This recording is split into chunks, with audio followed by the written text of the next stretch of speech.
جس ولیوں کے آستانے سے تم اپنے آپ کو منسلک کیے ہو، اپنے آپ کو جوڑ کر کے رکھے ہو، کبھی ان کے قول کو تم نے پڑھا ہے نہیں پڑھا ہے؟ تو آج میرا پیغام لے کر کے جاؤ۔ بزرگان دین کا قول ہے، بزرگان دین فرماتے ہیں کہ اگر میری اولاد مر جائے تو مجھے اتنی تکلیف نہیں ہوتی ہے جتنی تکلیف ایک وقت کی نماز چھوٹ جانے پر ہوا کرتی ہے۔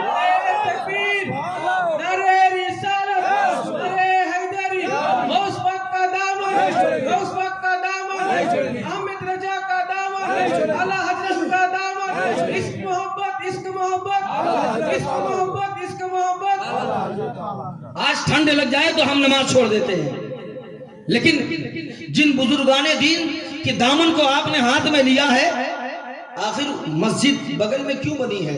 کبھی آپ نے اس پہ غور کیا؟ کیونکہ وہ بتانا چاہ رہے ہیں پہلے خدا کا گھر پھر ولی کا گھر، پہلے خدا کا گھر پھر ولی کا گھر۔ لیکن آج ہمارا حل کیا ہے؟ نماز کیا ہے؟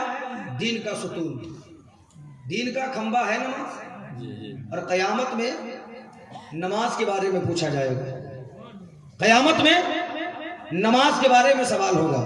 وہ رب کی مرضی ہے کہ وہ بخشے گا، کیسے بخشے گا؟ وہ رب کریم ہے، رحیم ہے، ستار ہے، گناہوں کو چھپانے والا ہے، گناہوں کو معاف کرنے والا ہے، یہ اس کا کرم ہے، وہ بخش دے چاہے جس بنیاد پہ بخش دے۔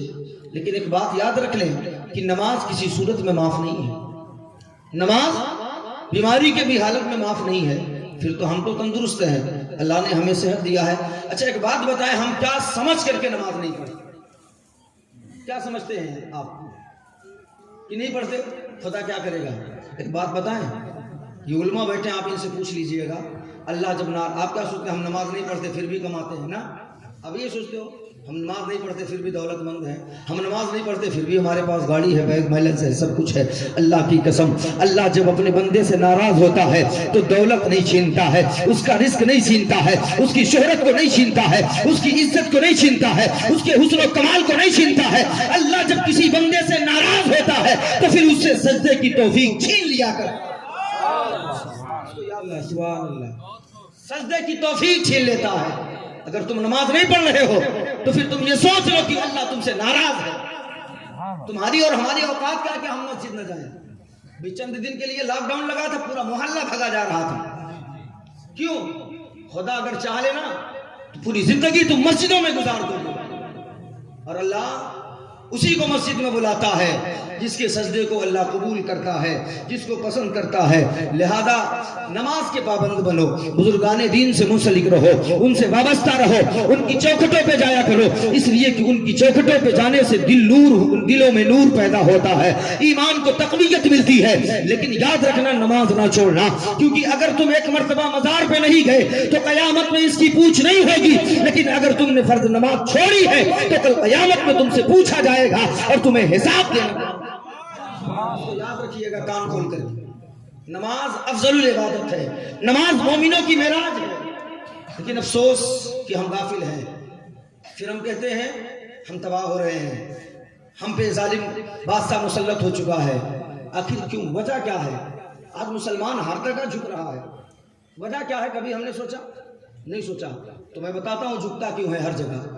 آج مسلمان ہر چوکٹ پہ جھکتا نظر آ رہا ہے، اپنے تو اپنے غیروں کے سامنے بھی۔ وجہ کیا ہے؟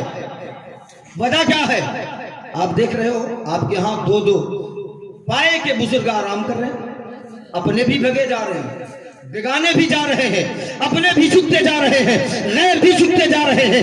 آخر وجہ کیا ہے کہ آج ہمارے بزرگان دین کے آستانے پر اپنے بھی جھک رہے ہیں، غیر بھی جھک رہے ہیں، لیکن آج ہم غیروں کے سامنے جھکتے نظر آ رہے ہیں۔ صرف ایک وجہ ہے کہ بزرگان دین نے اپنے سر کو کبھی کسی اور کے سامنے نہیں جھکایا ہے، جب بھی اپنے سر کو جھکایا ہے اپنے پروردگار کے سامنے جھکایا ہے، اور اللہ نے وہ انعام عطا کیا، وہ میرے بندے تو ہمیشہ اپنے سر کو میری بارگاہ میں جھکاتا رہا، اب جب تو زمین میں ہے تو اب قیامت تک تیری بارگاہ میں میرے بندے جھکتے نظر آئے۔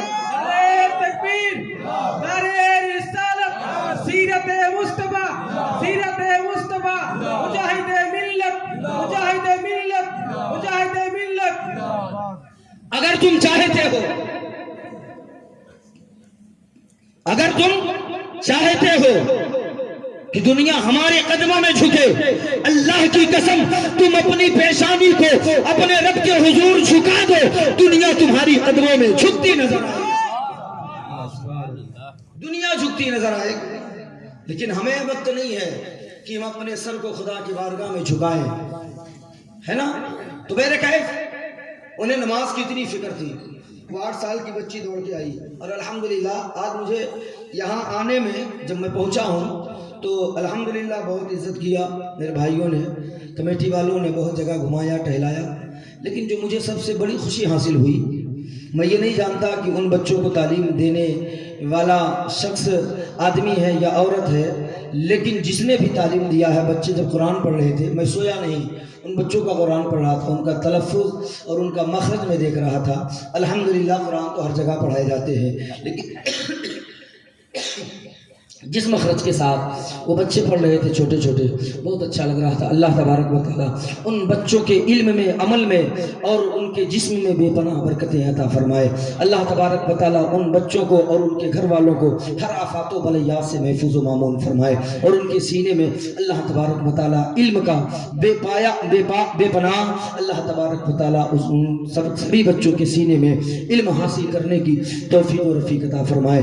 مالک و مولا کی بارگاہ میں دعا ہے کہ رب کعبہ جن استاد نے یا استاذنی نے, میں نہیں جانتا, انہیں تعلیم دیا ہے, رب کعبہ اپنے پیارے محبوب کے نالین کے صدقے میں ان کے بھی صحت میں, تندرستی میں اور رزق میں بے پناہ برکتیں عطا فرمائے, اور تا دیر تک ان کا سایہ ان بچوں پر قائم و دائم فرمائے.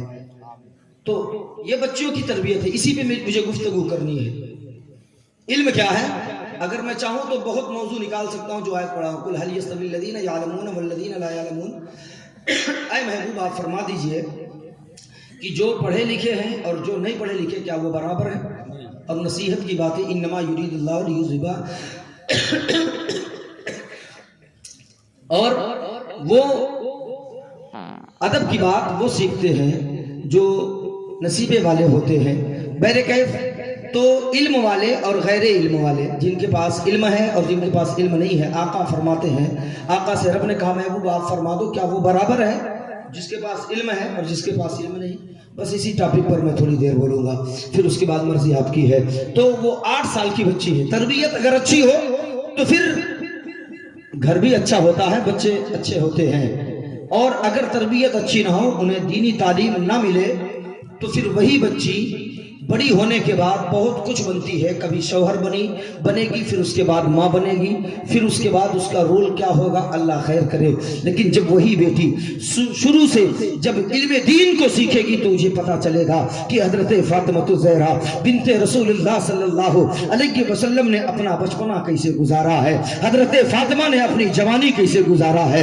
حضرت فاطمہ الزہرا رضی اللہ تعالی عنہا نے جب ماں بنی ہے تو ماں بننے کے بعد اپنے بچوں کو تربیت کیسی دی ہے.